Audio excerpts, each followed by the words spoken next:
किसी का लहू, किसी का लहू देश के काम आता,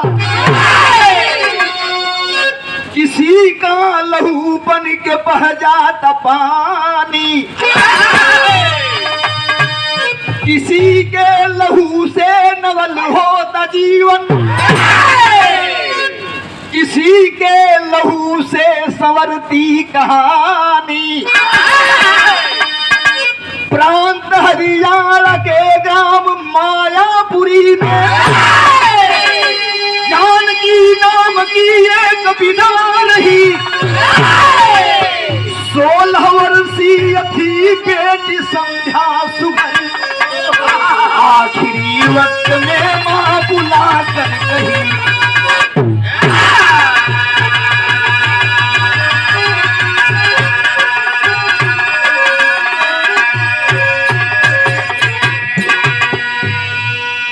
प्रेम से कहानी के बिरहा के आप लोग सुनला। बिरहा समझौले कहा, बिरहा चाप के गावत जा, बिरहा का मतलब पब्लिक के समझ में न आवे तो बिरहा का कोनो मतलब ना। फोर फोर के जैसे शीशा में अपन आदमी चेहरा देखला, बिरहा का कहानी समझ में आ गई, गवैया का मेहनत पूरा हो गई। प्रांत हरियाणा में, प्रांत हरियाणा में रोहतक जिला अंतर्गत मायापुरी गांव में जानकी नाम का एक विधवा बुढ़िया गरीबी में अवन जीवन बितावत बा। लेकिन मालिक जानकी के एक बिटिया देले ना, जोने बिटिया का नाम संध्या बतावल गई। संध्या 16 साल की थी जब जानकी ये दुनिया के छोड़ के चल लगनी। हाँ, तो अपने बिटिया से एक अनमोल बात कर रही दिया। तो सहायक मास्टर साहब कव्वाली का टुकड़ा है,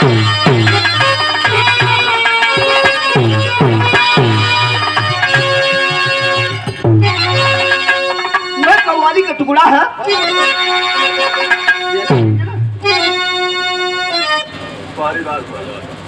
वह कव्वाली का टुकड़ा है, मत जा। अरे ऐसा, अरे ऐसा पहली, हाँ हाँ ऐसा, ऐसा पहली बार हुआ है।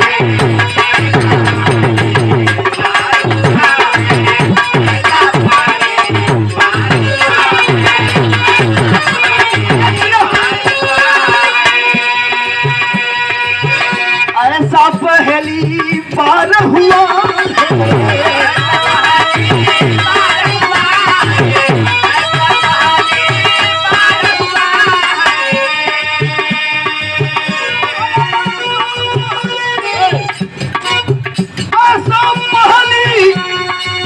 पार हुआ हमको किसी से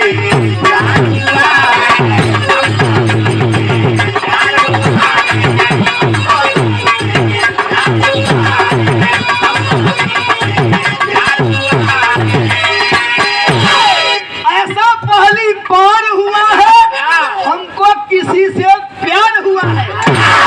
लेकिन जानकी विधवा अपने बिटिया संध्या से यह बात कहली जब मरे के कगार पर खड़ी था। यह बात कहली, बेटी बेटी वेद पुराण कहा है,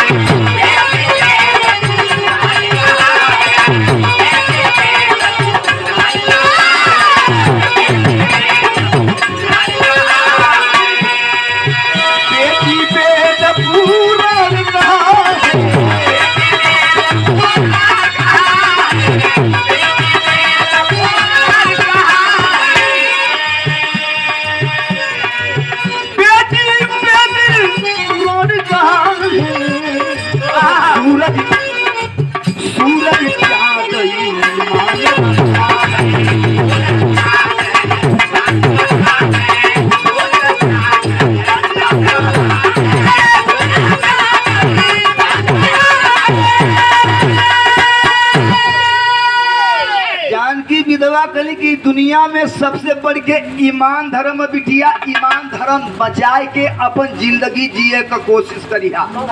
यह बतिया कह के जानकी दुनिया के छोड़ के चल डली। संध्या अनाथ हो गई।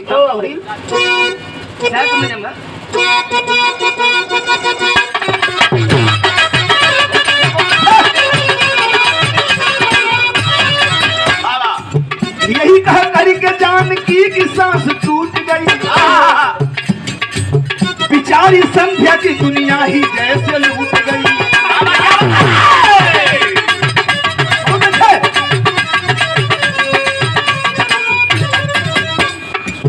मनोहर मामा एक दिन संध्या के घर आए हैं।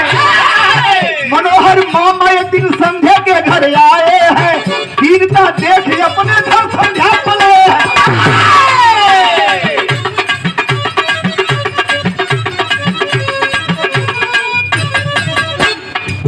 दयालु मामा मगर घर में नहीं चलती थी।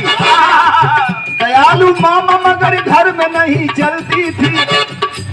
करकसा मामी के संग, करकसा मामी के आगे संध्या जब खलती थी।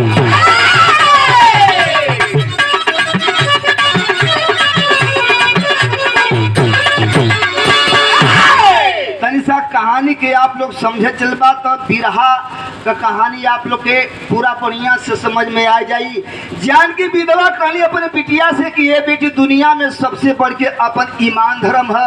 ईमान धर्म बचा के दुनिया में जिंदगी जिए का कोशिश करी है। यह बतिया कह के जानकी दुनिया के छोड़ के अलविदा हो गई। जानकी जब ये दुनिया के छोड़ के चल बसली, संध्या अनाथ हो गई। लेकिन संध्या का मामा मनोहर जानकी का भाई अपने भांजी संध्या के अपने घरे ले आके चल गई। ननियौरे में अपन सारा जीवन बितावा लगलिन ह। लेकिन ये बाबू संध्या का मामी बहुत करकसा रहल। संध्या का मामी बहुत करकसा रहल। संध्या के देख के जल लगल। संध्या के देख के जल लगल। एक दिन समय बीतत गई, समय बीतत गई। एक दिन संध्या का मामा मनोहर ट्रक से एक्सीडेंट में ये धरती के छोड़ दिलन। यानी ट्रक एक्सीडेंट में मनोहर मुँह गईलन और संध्या एकदम अनाथ हो गई। और जब एकदम अनाथ गई न तो संध्या का मामी अपने बेटवा प्रदीप के बोलाए के कहा बिरहा न करे लगा।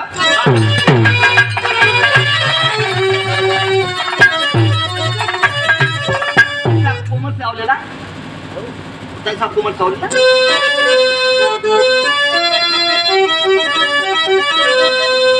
कैसा आओ तसला।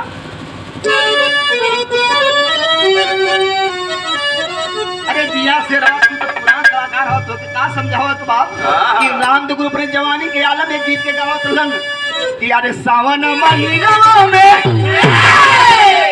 सावन महीना में सवनैया और दम मत पेले रहो के पतिया छोट छोट ढेल करा छोट छोट पे दा बैठे के ढेल का गुलगुनियन में जैसे पिलहरले रहो वैसे ना काटा तो झुकवा मत चिंता हां। अरे सावन महीना में सवनैया निकला गले काला तिलक गलवा पर गुरु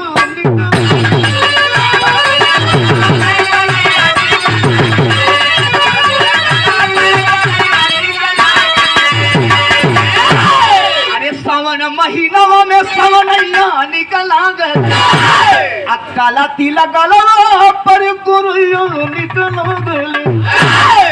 रस रस झूलली झूलन राधा हो काधा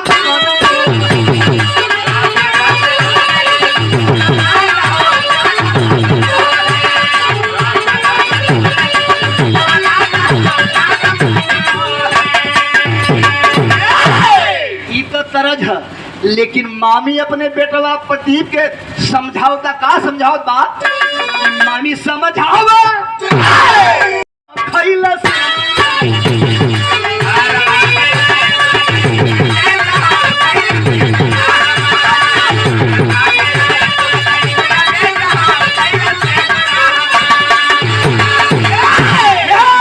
हमहन के रखल से अपने नजर के निशान। अरे हमहन के रखल से अपने नजर के निशाने में अब बेचा हर जही अकेले जाके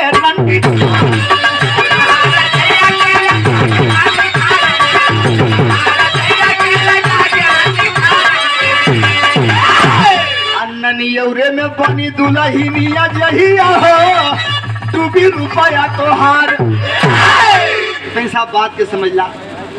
संध्या का मामी अपने बेटवा प्रदीप के समझाओ थे कि ये बेटा तुहार बाप ए संध्या के लिया के घर में बैठा दिल एक तो हमार मंगिया धोआ गए हम विधवा हो गई बेटा ई कुलंछनी है चुड़ैल है एक ले जाए के कहीं कोठा पर बेच जाओ बेटा घर में रही एक बियाह शादी करे पड़ी रुपया पैसा खर्चा हुई बेटा एक कहीं कोठा पर बेचेबा तो बल्कि उल्टा रुपया पैसा मिल जाई। ए बाबू ए बतिया के संध्या आरे से सुनत रहल जब अपने मामी के बात सुनस कि हमार मामी हमके कोठा पर बेचल चाहत है तो संध्या के अपने महतारी के बात याद आ गई। महतारी कहले रहल कि ये बिटिया जिंदगी जिए के तो अपन ईमान धर्म बचाए के दुनिया में जिंदगी जिए के कोशिश करी हा। अपने महतारी का बात याद कर के बाबू संध्या घर से भाग चलल घर से भाग चलल बाबू। रास्ता में संध्या भागल जाता मनवा में सोचत जाता कि हे मालिक दुनिया में हमार के बा के करे सहारे हम अपन जिंदगी जियब ऐसे तो बढ़िया है कि अपन जिंदगी हम गंवा दे यही में हमार भलाई है।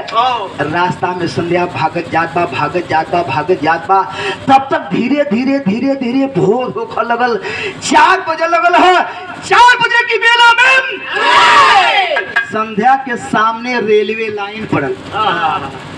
संध्या के सामने रेलवे लाइन पड़ी है बाबू। संध्या सोचलस कि यही रेलवे लाइन पर सूत के ट्रेन से कट के अपन जिंदगी गंवा दे। ट्रेन आने वाली है लेकिन कह जरा कि जिसको राखे साइया मार सके ना कोई बालन बांका कर सके जो जग बैरी हो। सूरज नाम का जवान जो आर्मी की तैयारी कर रहा था फौज की तैयारी कर रहा था लवेरी रोड पे दौड़ रहा था। इधर चांदनी रात थी लाइन पर संध्या सुतल क्रॉसिंग के बगल में देखता है कि कोई लड़की लाइन पर सोई हुई है। जाता है संध्या के पास में कलश के अरे ये लड़की पागल तो नहीं हो गई है। अरे पागल लड़की तू अपना जान क्यों देना चाहती है। बहिया पकड़ के सूरज संध्या का लेनिया से खींच के अलग कर देलस। कहती अरे पागल लड़की तू अपना जान क्यों देना चाहती है। ये बनी बतिया जब संध्या सुनलस हो बाबू संध्या का आँखिया सावन भादो हो गई। संध्या के आंख से झर झर झर झर आंसू बहत बा। सूरज कहता है कि क्या तुम्हारे ऊपर कौन सी आफत विपत आ गई है कि तुम रो रही हो। ये बाबू अपन बीतल बात अपने ऊपर बीतल बात संध्या बतावे लगल। आप पूछत हो हमार दुख ना तो अपन दुख आपसे बताओ तो हमारे दुखवा सुनला। और रो रो के संध्या कहत बिरहा ने तरह ऊपर से ना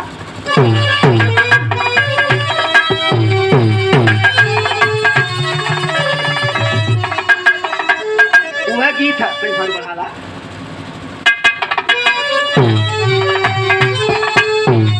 माता ए मलाही गीत है। गाजीपुर से मलाही लोग जब चले हैं गांव देश में तो एठे ले ढोलक और ढोलकिया पे एठे फिचकारी बांध ले वो बसवा का गाँव में भीख मांगे। उस समय गीत गवाए स्वर्गीय रामदेव गुरु बुल्लू गुरु अपने जमाने में गीत के इतना ढंग से अदा करें। रामदेव गुरु झोर के जब ये गीत के गाँव तो बुल्लू गुरु थोड़ी देर में गाँव है कैसे मास्टर। अरे तो के चढ़ाई मैया अरे नारियल चुनरिया हो कि गंगा जी अपर कहता हमारी नेवरिया हो कि गंगा जी। लड़की संध्या रो रो करके सूरज से बतावा लगल कि अरे विपत का बोझल नैया विपत का बोझल नैया अरे फसल बाजे धानवा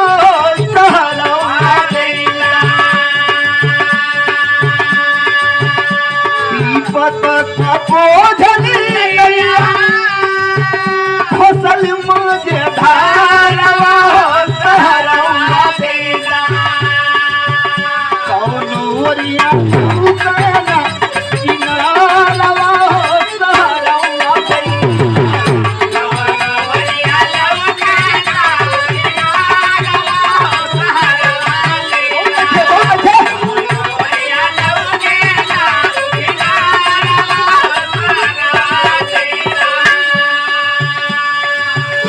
मरी गई न बाबू माई छोड़ी के पराई हो। बहुत अच्छे से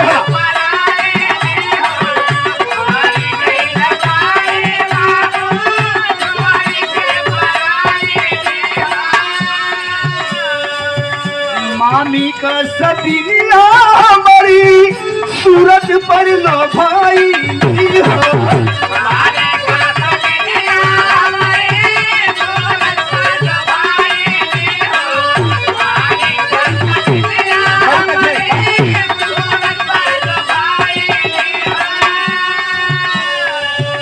कोठवा पर बेच बिना कैली बिचारवा सहारवा देना कोठवा पर बेच बिना कैली बिचारवा सहारवा देना भाई के हमारे जीवन में अजोरवा सहारवा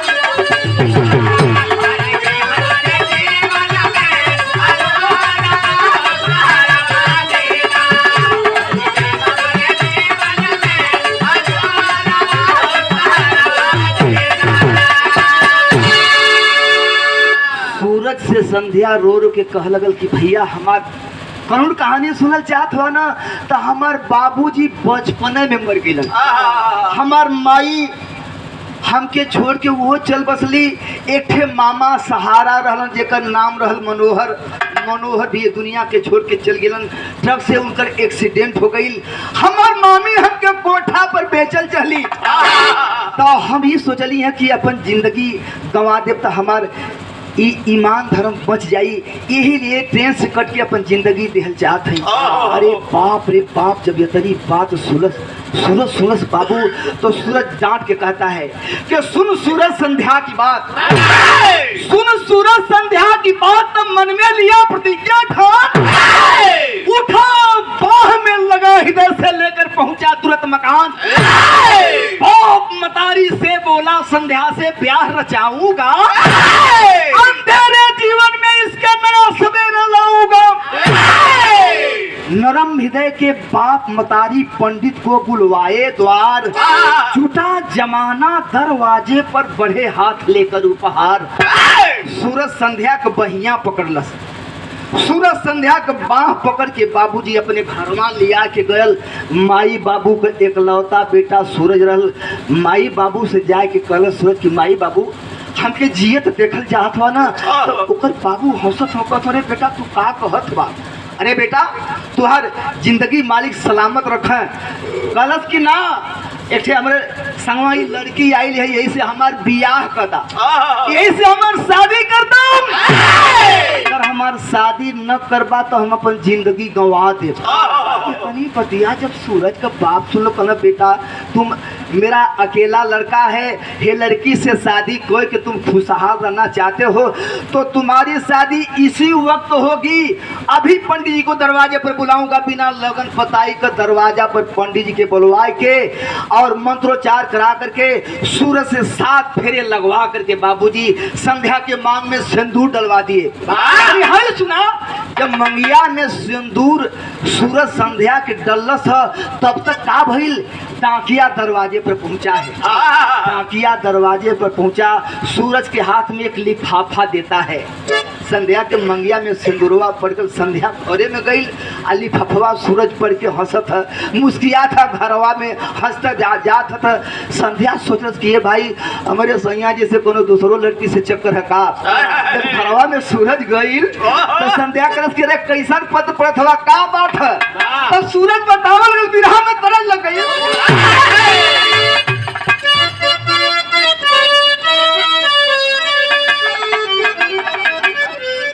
पैसा होता ना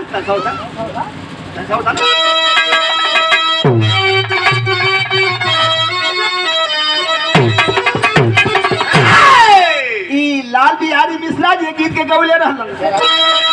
अरे माई हो ललनु दीदा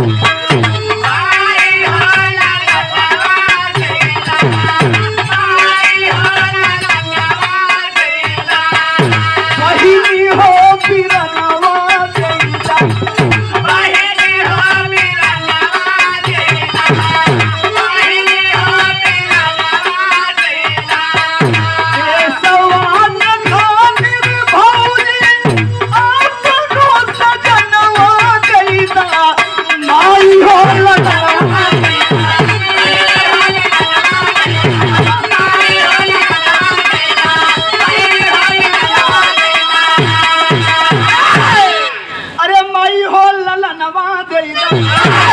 बहिनी हो बिरनवा देदा देशवा के खातिर भौजी अरे अपनो यहाँ तरह और से सुनला न। लेकिन सूरज कहल बा यह कहल बा कि लिखल बा खबर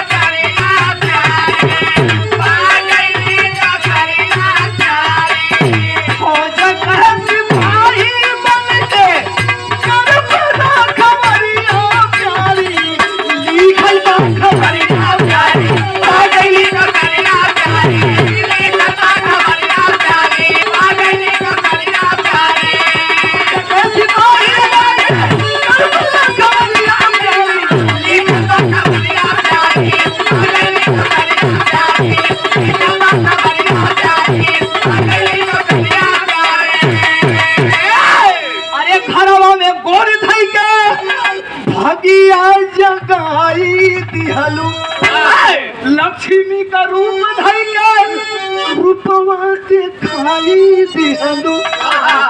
अरे ट्रेनिंग में बिहान जाइब अरे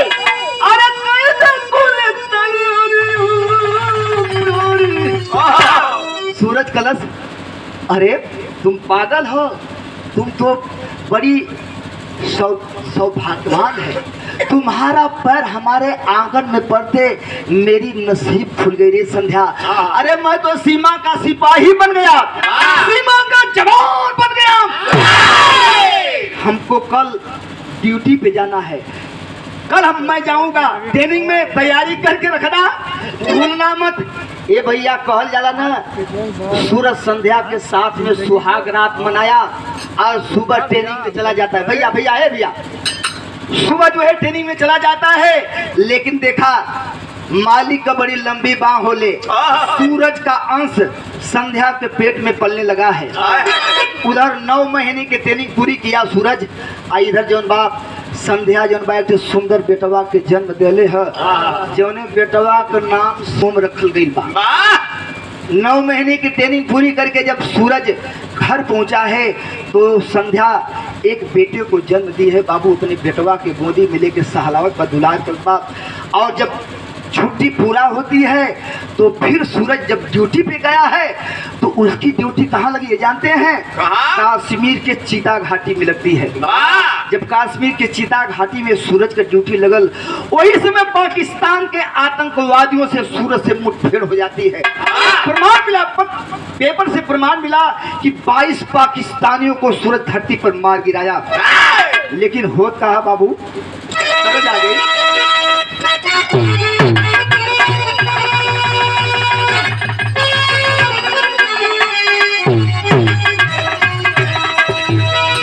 तरज कबो पुराम ना होई। ये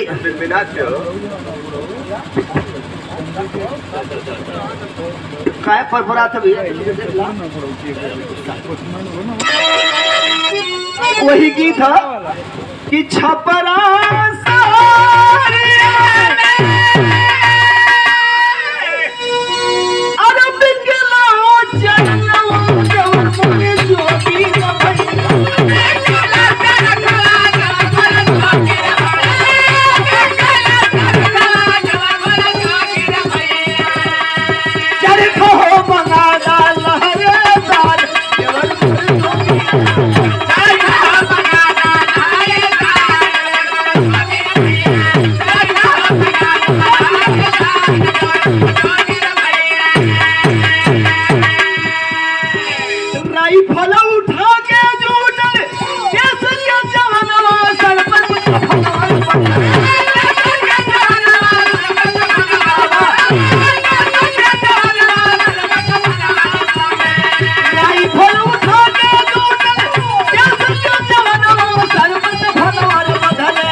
लूटल देश के जौनवा सर पर कफनवा बदले, सर पर मौतिया गईली आज सर पर कफनवा बदले। अरे बाबू दुश्मन के खूनवा से खेले लागल होली, तब तक लगल सीनवा में आके गोली। अरे बाबू हमारे देश के जाबाज सिपाही सूरज के सीने में एक आतंकी की गोली आकर के लगती है बाबू। सूरज को जब गोली लगी है सदा सदा के लिए माँ मही की गोद में सो जाता है। हमारे देश का जाबाज सिपाही तिरंगे झंडे में लपेट करके जब सूरज की लाश उसके पैतृक गांव पहुंची है, जिला जवार के लोग जुटल हुआ, दरवाजा के सामने भीड़ लगल है। संध्या जब अपने पति के लाश के देखले तो बाबू छतिया पीट के रोत है। सूरज का माई बाबू का रो रो के बुरा हाल बाप, लेकिन वही होता है जो मंजूर खुदा होता है, जो मालिक को मंजूर होता है उसको कोई टालने वाला धरती पर है नहीं बाबू। अच्छा ये देखें सथे आलोक यादव जी के तरफ से 101 रुपया पुरस्कार 100 बार नमन करती। देखा भैया धीरे धीरे जितना काम तादाद में आप लोगों प्रेम से बिरहा के सुन ला। खैर जब तक सब महफिल खजा खट रही तो गवैया तन सम्मान लगावल है, लेकिन कोनो बात ना थोड़ी का तादाद में हवा आप लोग वही मन लगा के गाय बजा ले के है। अरे बाबू सूरज की लाश जब दरवाजे पर पहुंची है, माई बाबू छाती पीट के रोत हुआ। जिला जवार का गांव के लोग सब पर आंख नम बात। यहाँ माता बहन लोग शादी ब्याह में थे गीत गावली।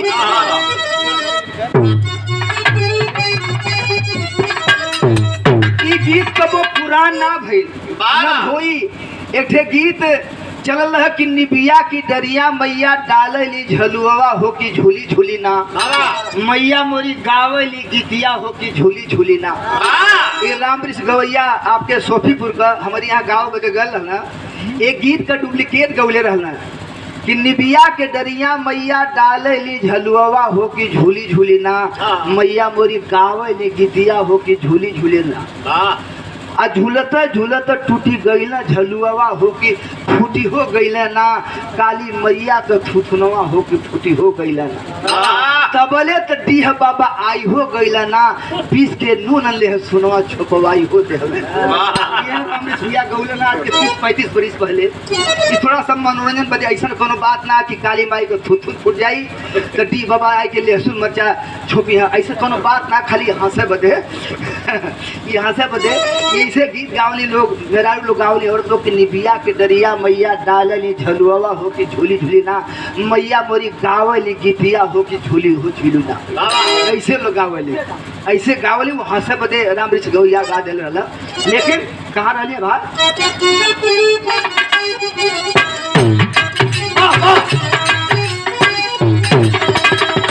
माता पहिलो गावली कि झझर मोड़ो झझर मोड़ो झिझा वही हमें बाहु लगी है सूरज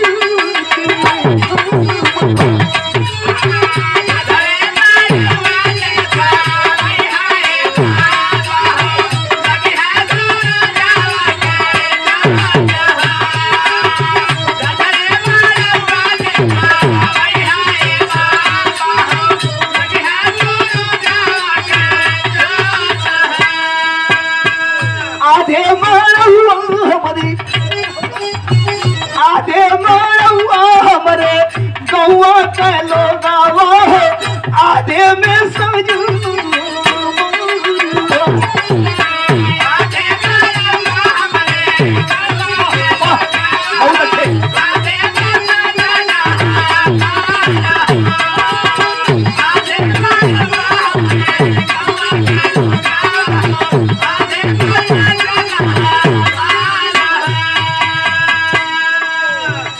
तरज का लाइन है, लेकिन सूरज का लाश जहिया सूरज का लाश जहिया अली दुआरा तो रोए लगू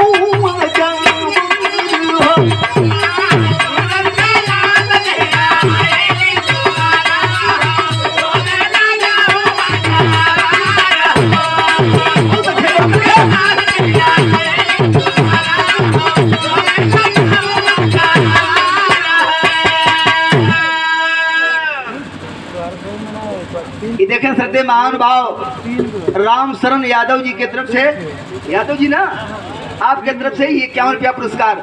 रुको भाई धीरे धीरे। 51 रुपया पुरस्कार 100 आपके नमन है।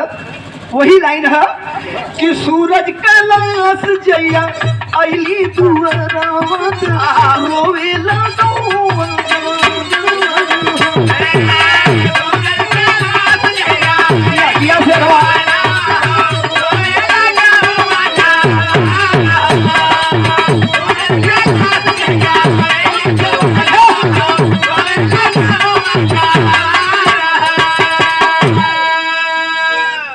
सूरज का लाश जहिया अली दुअरवा हो रोवे लगौआ जवार हो। तो संध्या के हाल देखी, संध्या के हाल देखी फाटेला करे जवा सब करे। संध्या के हाल देखी फाटेला करे जवा सब करे। छतिया पर गिरा लपा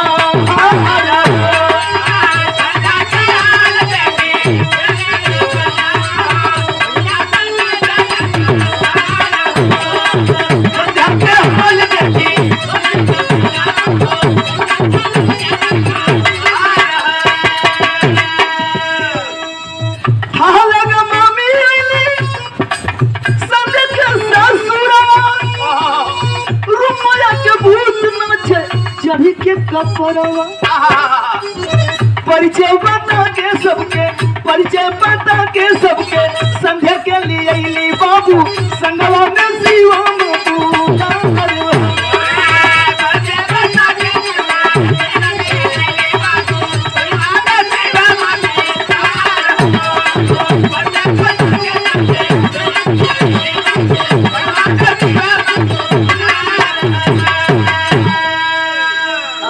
कहानी समझे वाली बात है। संध्या अपने पति के लाश पर गिर के छछू पात रो थी, लेकिन बतौली ना कि मालिक का जवन लिखल होला वो के मिटावल धरती पर कोई नहीं है। आखिर माई बाबू छाती पीट के रोत होन। संध्या को रो रो के बुरा हाल है, पगला के अपने मांग का सिंदूर धोवत है, फिर मूर्छित हो जाती। आय हाय, पति की लाश दरवाजे पर पड़ी है, लेकिन आज सूरज की लाश को उठा करके लोग ले जाते हैं। सैनिक सम्मान के साथ दाह संस्कार कर दिया जाता है। जब संध्या के मामी के पता लगल कि संध्या का पति सीमा का सिपाही रहल, वह संध्या के मामी के पता लगल कि संध्या का पति सीमा का सिपाही रहल, देश के लिए कुर्बान हो गई। आज संध्या का मामी पता लगाए कि संध्या के घरे पहुंचल। कलश की बहनी संध्या, हमारे गलती के क्षमा करी हा, हमसे बहुत बड़ी भूल हो गई, तोरे साथ में बहुत अनर्थ कर दिली। ए बहनी हमारे गलती के क्षमा कर दा। अपने गलती का क्षमा वो संध्या से मांगत है। संध्या का मामी संध्या के सास ससुर से कलश की देखा, संध्या का हम मामी हैं, इनका सिंदूरवा उजड़ गई, मंगिया धोआ गई। खैर जौन मालिक के मंजूर भइल वह भइल। काम क्रिया सूरज के बीतल। संध्या के सास ससुर से संध्या का मामी कलश की 1 महीना 2 महीना के लिए तई संध्या के हमारे घरे आप लोग कर दा, इनका जीव आन मान हो जाई तो संध्या के आप लोग के हवाले हम कर दे, आप लोग के घरे पहुंचा दे। ए बाबू हवाला दे करके संध्या को, संध्या की मामी लेकर के संध्या की मामी लेकर के बाबू अपने घर चली है, लेकिन साथ में शिवम बेटवा भी बा। जब घरवा ले गई हो बाबू, 2-4-10 दिन बीतल। एक दिन संध्या का मामी संध्या से कहलस की तोरे पति के शहादत का पैसा तो तोरे खाता में जरूर आयल हुई। संध्या बहनी, संध्या सीधी सादी लड़की कलश की हाँ मामी, हमारे पति के शहादत का 20 लाख रुपया हमारे खाता में आयल बा। आय हाय रे, इहन कहला कि औरत शराब दौलत अक्सर कत्ल कराती और उझाती है मानव की चेतना। औरत के चलते, दौलत के चलते और शराब के चलते आदमी का जान मारा जा सकता है। 4-10 दिन बीतल हो बाबू। एक दिन संध्या का मामी संध्या के साथे कौन व्यवहार करते है। शंभू कवि जी टेरी के लाइन लगा था,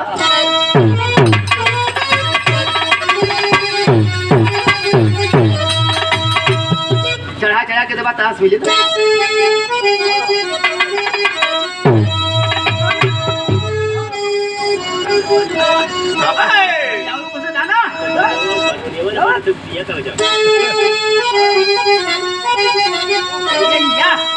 ऐसे अरे लहू का रंग पानी बन गया। अरे लहू का रंग पानी बन गया, अपने लहू का लेने चलो लहू कुर्बानी, लहू का रंग पानी बन गया।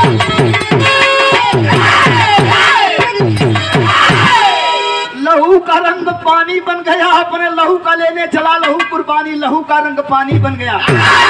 ले चाकू मामी संध्या को मारने को धमकाई है, ले चाकू मामी संध्या को मारने को धमकाई है। रुपया कर दे मेरे होने वरना तेरी मौत यहाँ भी आई है। संध्या का सुंदर लाल शिवम, संध्या का सुंदर लाल कमीना बनकर के गर्दन मुट्ठी में जकड़ लिया। मामी संग संध्या छुप करके बेटे के साथ निकल पड़ी। बन मौत कमीनी मिली राह में मर्यादा को कुचल पड़ी। संध्या का मामी कलश की जब 30 लाख रुपया तोरे पति के शहादत का पैसा है, हमकी चल के दे दे, नहीं तो तोर जिंदगी ले ले। ये बाबू रामाश्रय जी का कल रहा दीवाना जी एकला घूम जाता नहीं अभी ये नयका है इनका एकला अभी घूम के का घूमे का था। अरे ज्यादा वो इन बात खांच दे बारू। ले चाकू मामी संध्या को मारने को धमकाई है। रुपया कर दे मेरे वाले ना तो तेरी मौत भी आई है। संध्या का सुंदर लाल शिवम जिसको प्रदीप ने पकड़ लिया, लाल कमीना बन करके गर्दन मुट्ठी में जकड़ लिया। बेटे संग संध्या छुप करके मामी के घर से निकल पड़ी। बन मौत कमीनी मिली राह में मर्यादा को कुचल पड़ी। ए बाबू संध्या का मामी कल से जितना रुपया तोरे पति के शहादत कह दे दे, नहीं तो तोर जिंदगी न छोड़ब। संध्या रो रो के अपन करुण कहानी बतावे लगल कि देखा मामी हमारे पति के शहादत का 30 लाख रुपया हमारे खाता में आयल बा, कल सुबह चल के पूरा पैसा निकाल करके तुमके दे दे।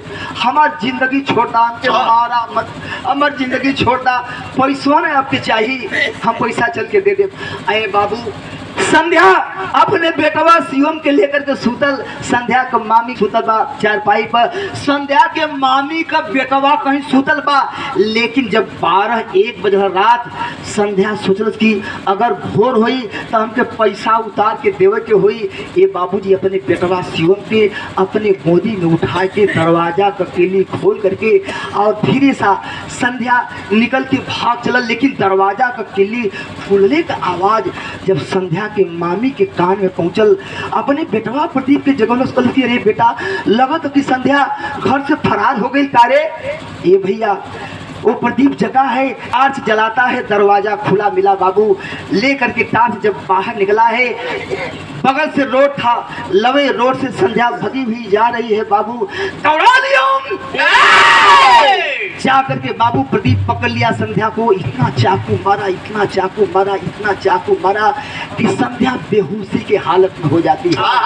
तब तक संध्या को मम्मी पहुंचल। संध्या का मामी भी चाकू से वार के महतारी बेटा में इतना चाकू चलो कि संध्या बेहोशी की हालत में हो जाती है। बेहोशी हालत में संध्या के बाबूजी संध्या को मामी, संध्या के मामी के बेटवा प्रदीप झाड़ी रहल, बगलिए में झाड़ी में फेंक दिलन और शिवम के लेके फरार हो गइलन। लेकिन भोर होता है, 4 बजता है। बाबूजी संध्या मरी नहीं थी, संध्या बेहोश थी। लेकिन जब धीरे धीरे धीरे धीरे संध्या के होश होने लगे बाबू, संध्या कराहने लगी है, चिल्लाने लग रही है, चीखने के लगी है। भोर की बेला में ट्यूशनी जा रहे हैं, स्कूल जा रहे हैं लड़के, सब देखते हैं कि कोई औरत रो रही है, चिल्ला रही है, गिड़गिड़ा रही है। बाबू हो भैया हो, रोड के किनारे झाड़ी के पास में जब लड़कवा गइलन हाँ तो संध्या रोज बा, चिघरत बा, गिड़गिड़ात बा। एक लड़के से कागज कलम मांग करके संध्या कुछ लिखती है और कागज के टुकड़ा के अपने आंचल में गठिया लेलस। कागज के टुकड़ा के अपने आंचल में गठिया लेलस। तब तक इतना ना यशो प्रमोद की गाड़ी आ जाती है। कुछ लड़कवा रोड पर शोर मचाओ लगलो कि ये दरोगा जी औरत को कोई मार के फेंकले है, लेकिन औरत मरल नहीं है, जिंदा है। औरत लहू लुहान बा, होश में आ चुकी है और चित्कार कर रही है, रो रही है। चलिए जाए के देखल जा। ये बाबूजी जब दरोगा जी वो प्रमोद यादव जब गईलन है लड़की के पास में, लड़की रोत बा, दरोगा जी से रो रो के पीछे बात कलस। तनी ऊपर से दिया मास्टर साहब।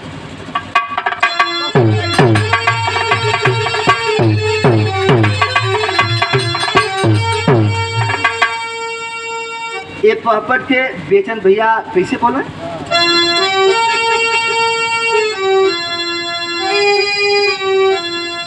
वाह वाह वाह, यह लाइन है। जैसा एक एक काली पत्थी से दिला वो ठीक है, और काली पत्थी दिया तो मजा आई ना।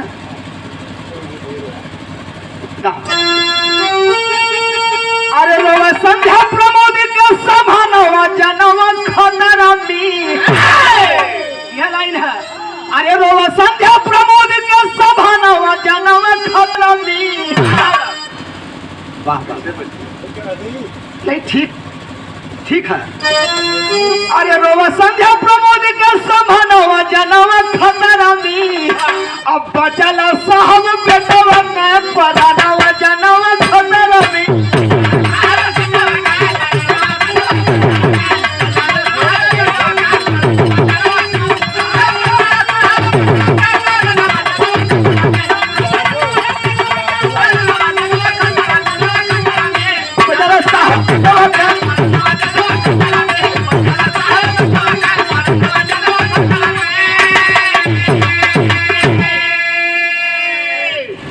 मामिया बेटा प्रदीप मिली रुपया हमसे मांगे हम, ना देहली तो हलाल कर मोर बेटा ले के भाग हो। अरे सास ससुर के बोलाई दा समनवा जनवा खतरा में, आइए तने कहत उड़ी गइला ना सुगनवा जनवा खतरा में।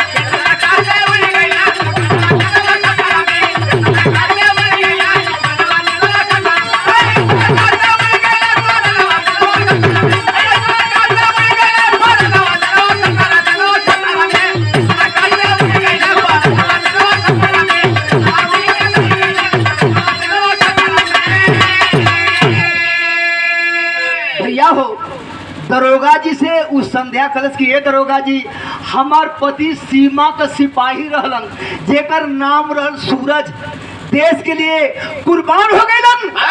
हमार मामी, हमारे मामी का बेटवा प्रदीप हमके ए हालत में कैले हो दरोगा जी। हमारे सास ससुर के बुलवा देती, तनी अपने सास ससुर से मुलाकात कर लेती दरोगा जी, ये है हमारी अंतिम इच्छा। ये तो मैं कहता ही बाबूजी, संध्या का प्राण पखेरु निकल गई। संध्या ये दुनिया के छोड़ के चल रही है बाबूजी। आज दरोगा जी संध्या के सास ससुर को बुलवाते हैं। संध्या के सास ससुर ले बाबूजी अपने पतोहू के लाश पर दोनों प्राणी गिर के रोत हो। तब तक संध्या के ससुर को नजर कहाँ पहुंचल? संध्या के आंचल पर पहुंचल। संध्या एक कागज के टुकड़ा पर कुछ लिखले रहल, जो लड़कियों से मांग के कागज के टुकड़ा और कलम कुछ लिखले रहल। वो कागज के टुकड़ा पर का लिखल रहल? आधा लाइन है।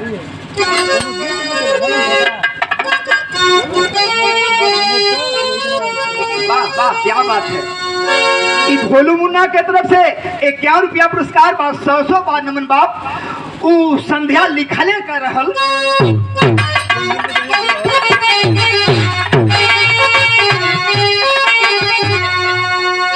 कवि जी ये समय आला बड़ा रस से बोला था। पहले तो हम चढ़ा के लोग बोले, लेकिन अब लोग बोलत हुआ नारे नारे नारे नारे नारे नारे नारे नारे तो हमारे मुआले का बाबू आंचल के खोटे कुछ गठियोल कागज टुकड़ा पे लिखले रहल कि हमारे मुआले का बाबू अरे छोड़ के भीतरियो भैया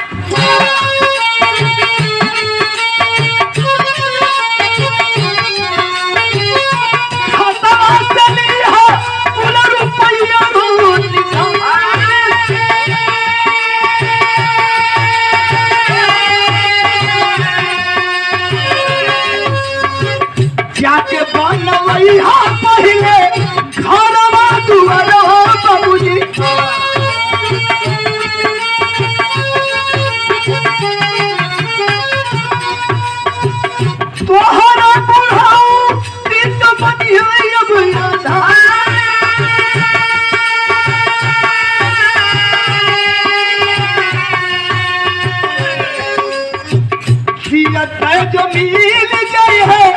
हमारो सुगन हो बाबू उनके लड़के चली हो जय हो अपनी अबू दुआ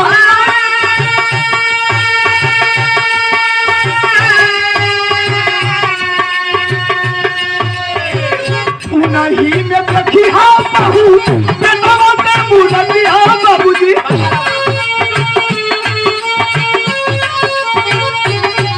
तुम्हारा बुढ़ाऊ एक बढ़िया अब राधा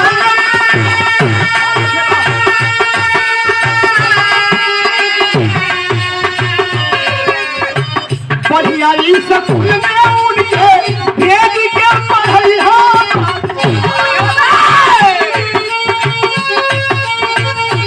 लाल के बनैया हम सीमा पे सर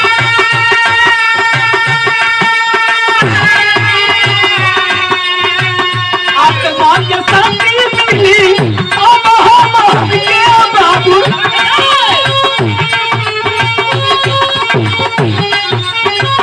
अपनी छपोरी बाबू करियो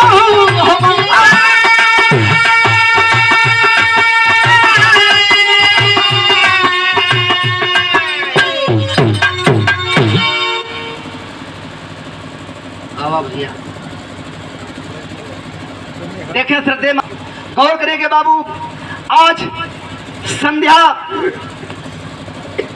के आंचल के खोल करके संध्या का ससुर जब पढ़ लगल कागज के टुकड़ा के तब संध्या ऊपर यह लिखले रह कि ये बाबूजी हमारे पति सीमा का सिपाही रहलन दुनिया के छोड़ के चल गए एक बेटवा हमार सियोम रहल अगर कहीं मिल जा तो ओके घरे लेके जइहा ओके बढ़िया स्कूल में शिक्षा दीक्षा दिहा शिक्षा सीमा का सिपाही रहन तो हमारे बेटों पे सीमा का सिपाही बनाओ का कोशिश करिहा यह हमार अंतिम इच्छा है ये बाबूजी जब संध्या का ससुर पाती पड़लन हाँ तो संध्या के ससुर का कलेजा फटल लगल रोत मन यही दुनिया है बाबू बतौली ना कि औरत के चलते दौलत के चलते शराब के चलते दुनिया के जान मारल जला हो रोत हो छाती पीट के कैसे रोत हो कवि जी लाइन तो धैला खो